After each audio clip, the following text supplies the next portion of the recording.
Welcome to Discover Indie Film. I'm Jeff Howard, and I have two people on Zoom with me right now. Hao Yan, and you are in Atlanta, and Mandy Chen, who are Atlanta-based, but you are currently in China for the holidays. So hi, you two. Hi. Yeah, hi. Mandy and Yao collaborated on the short film Winter Psalm that was at Filmmakers Los Angeles in 2025. Took home the Filmmakers Award for Outstanding Writing in a Drama for Hao. Mandy produced the film and Hao wrote and directed it. Wonderful film. It was actually I just learned from our interview podcast, the podcast before this one, people should listen to, and they'll get to know you both better. But I got to learn that was your thesis film for your master's degree. So congratulations that your thesis film is excellent. Thank you. And so people should check the link in the show notes to watch the film and do things like that and learn more about both Mandy and Hao. And now I'm just going to let you both answer the Discover Indie Film 4 questions, which are name 3 films that you love, name an underrated film, name an overrated film, and name a lesser known film that people should seek out. And I normally like to do it where you both, like, someone goes first for favorites, and then the other person goes first for underrated, then that person goes first for overrated, and then so you take turns going first, sort of. So who would like to go first and name 3 films that they love? Mandy, go. Oh, okay, I can go. Yeah. So the 3 films are three of my favorite film. The first one is Autumn Sonata by Ingmar Bergman, and the second one is called like Perfect Days by Wim Wenders, and the third one is the first Harry Potter. Yeah. But would you want to just give it to the whole Harry Potter series? Or is the first Yeah, one particularly special? yeah, the first one is pretty as a special one because it like opened a new world for me. It's like always different. Yeah, every Okay, time I I watch get the it. first one, it will like bring me back to that memory. I agree. By the way, you're the first Autumn Sonata and Perfect Days. Also, those are auteur filmmakers Mm. who make very deep films. So, Yeah, yeah, yeah. and Winter So Psalm is the a film with some depth. So, I feel like you've got a bit of a brand.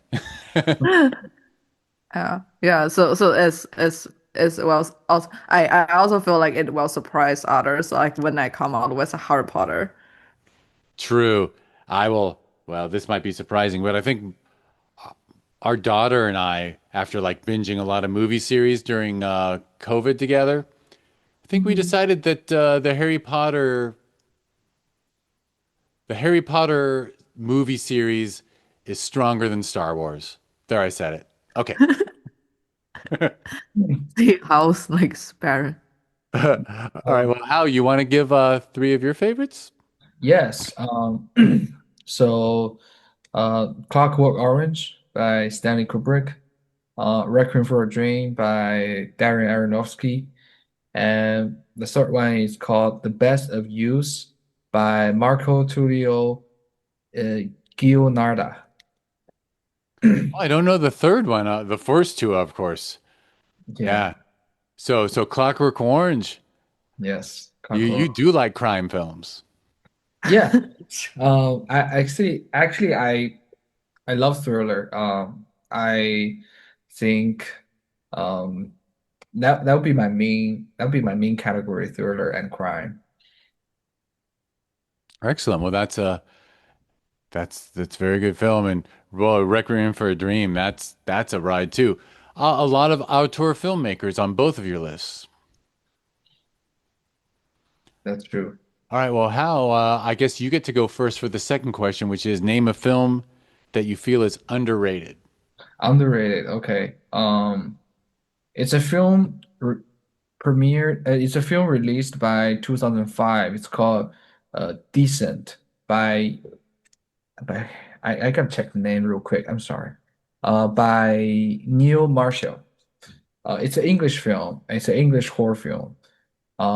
It actually it actually has a pretty good review in the circle of horror film love group, but it's just I feel why I think it's underrated because I think in recent years nobody mentioned about it, and also I was underrated about this film. When I watched it the first time, it's just a pure horror film for me. I didn't think too profoundly about the other world in this film. But when I watch again as adulthood, I think I will watch more than what I just watched in when I was a child. So I would rate that film its most underrated film for me. Underrated film, and the name of the film is Decent. Yes, it's Descent. Oh, is that? Yeah. Uh, right. The Descent. Descent, yes. Yeah, yeah. Believe it or not, and not the. I already mentioned our daughter. She's 18. She's home from college right now, and we watched The Descent last weekend Oh, okay. Okay. Oh, That's great. That's because great. I'd heard on this podcast it had been recommended enough times. I always ask people who love horror, Mm. name great horror films because my daughter only wants to watch horror. Oh yeah. Yeah, this is an amazing film. It's very well made, very well made, and a lot of Hmm. surprises. Talk about a film that turns what you think it's about one thing and then it ends up being about something else. Hmm. For sure. All right, well, Mandy, it's your turn to name a film you feel is underrated. yeah, it's called Bandit. It's a like German film, Bandit. It's a German film. It's by Katja von Garnier. It's a 1997 film, and lots of to be honest, I feel like really surprised when I see the rate is like it's a little kind of a little bit low. I feel like it deserves like kind of like nine out of the 10. Those kind of lots of people feel like this is like kind of like German version Thelma and Louis, but I feel like this too is like it's quite different. This is talk about like four women. They built a band in the jail, and when they got an invitation to the like police party, and they just escaped from the jail. And this movie talk about the stories when they in their like kind of road trip, and they also like playing the music and also make album, and all they got famous and popular, and the police just trying to like catch them, like all the story in the road. It's super fun. It sounds really fun.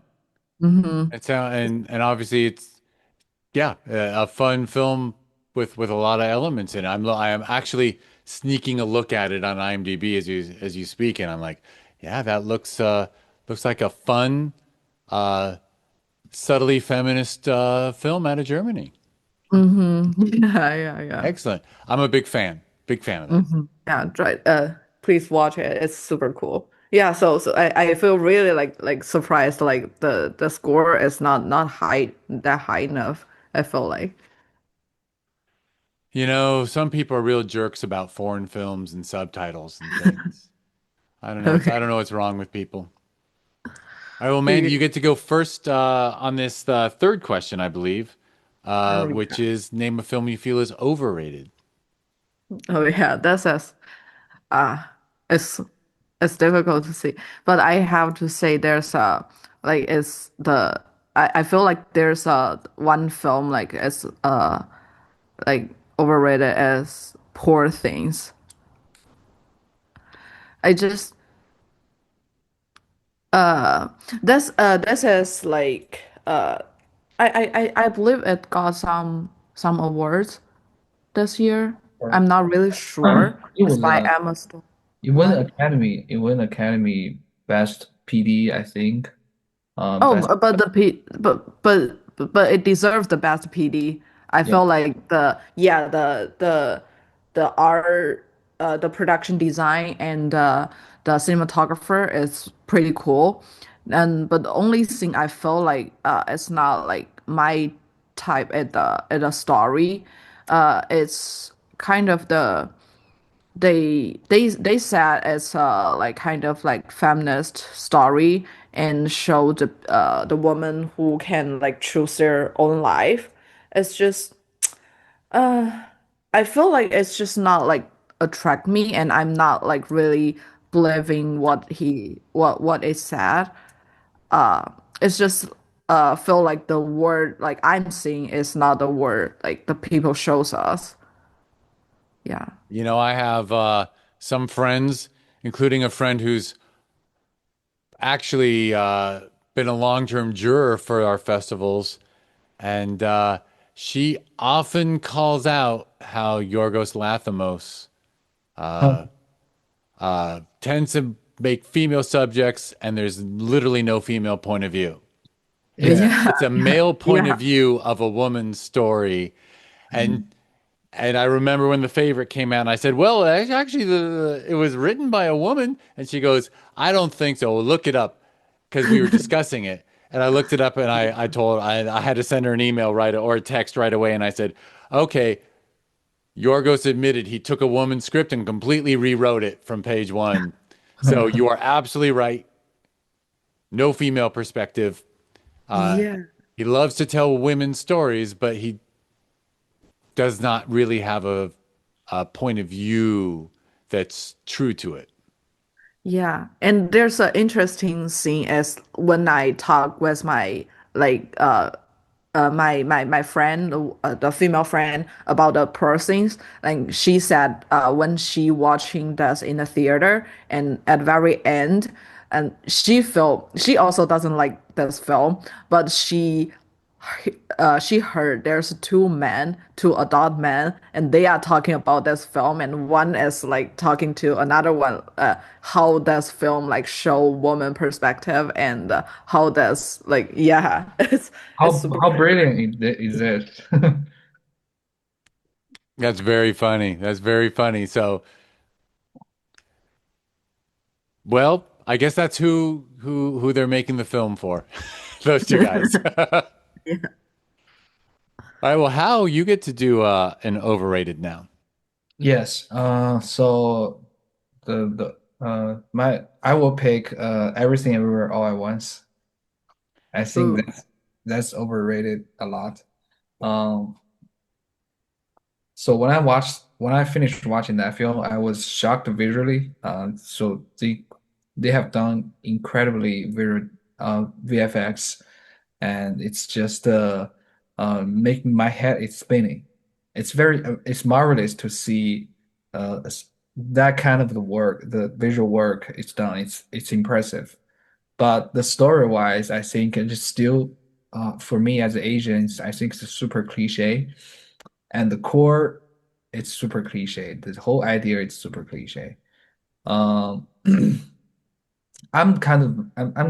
so I kind of get a little bit tired of seeing Chinese filmmakers, Chinese directors, or Asian directors. They often talk about their families. They often talk about how different their parents treat them, how different the Western family and the Eastern family, and the difference between them, and how we handle the tough love from our fathers or mothers, how they are not being emotion how they not very show off their emotions. It's just I feel I feel we should, as Asian filmmakers, we should really open up our perspective more than just the family. The topic has been brought up too many times on screen. It doesn't interest anybody anymore, especially for Everything Everywhere All at Once. Um, it's kind of disappointing when I see the ending. It's really disappointing. And also, um, I always think I'm kind of person love to give when I was writing story, I love to give audience surprise. But I think in order to give a surprise, you have to uh, maintain your story at the very stable level, then you have a surprise. You cannot feed audience full amount of the surprise. If everything's a surprise for you, there's no surprise at all.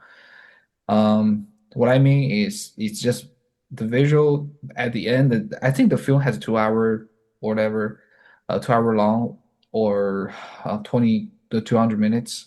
I forgot, but it's just very at the end part of the film, I already pretty visual tired to watching the whole film. It's just too many things happens. Too many things happens. It doesn't interest me anymore.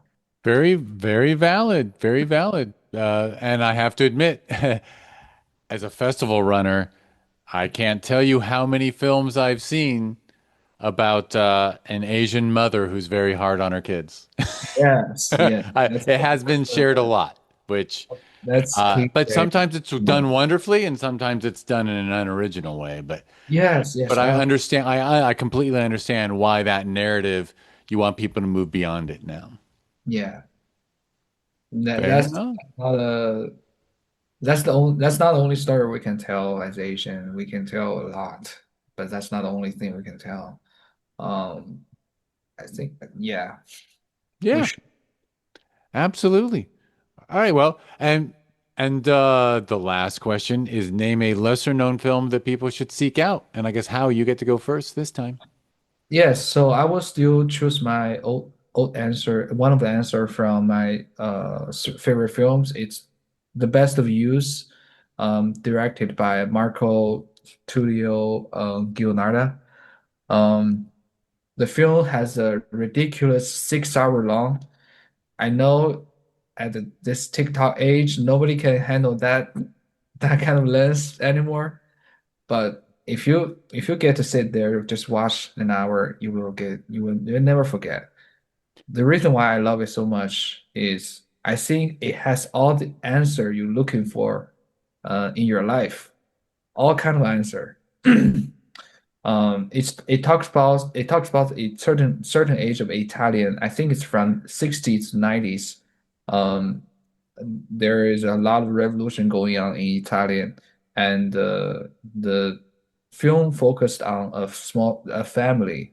They have two brothers. They also have the brothers also all have their wife. They have found their love, but they going on their several ways. I think the older brother went to a doctor, but the little brother went to a policeman. But her wife, his wife, got into like a revolution army. It's just you get to see so many profound. You get to see so many living character making their own choice and suffer on their choice. It's very heartbreaking, but um, but it's super profound. You will never forget the film. If you're looking on any kind of answer in your for your lifetime, for your life, you should watch the film. They have all the Interesting. answer. Yes. I gotta admit, 6 hours is a lot, but the big Yes. joke now in the streaming era is give us give us a series that's 6 1 hour episodes, and everyone will just binge that in one day. But if you give them a 6 hour movie, they won't watch it, which is it's the same thing. Mhm. So very interesting. All right, well, I hadn't heard of it, so I certainly would want to watch it sometime. Yes. All right, Mandy, you get to do your lesser known that people should seek out. Yeah, so actually Bandit is the very good movie and worth to watch. And if you want to come out with another one I didn't mention before, I would say All About My Mother by it's a Pedro Spanish. Almodovar, yeah. Yes, that one. Yeah, I gotta admit, I'm not sure I like every one of his films. I don't think I've ever not enjoyed an Almodovar film. Yeah. He's Yeah. wonderful. So yes, I'm with you. Everyone should watch that film. It's a beautiful.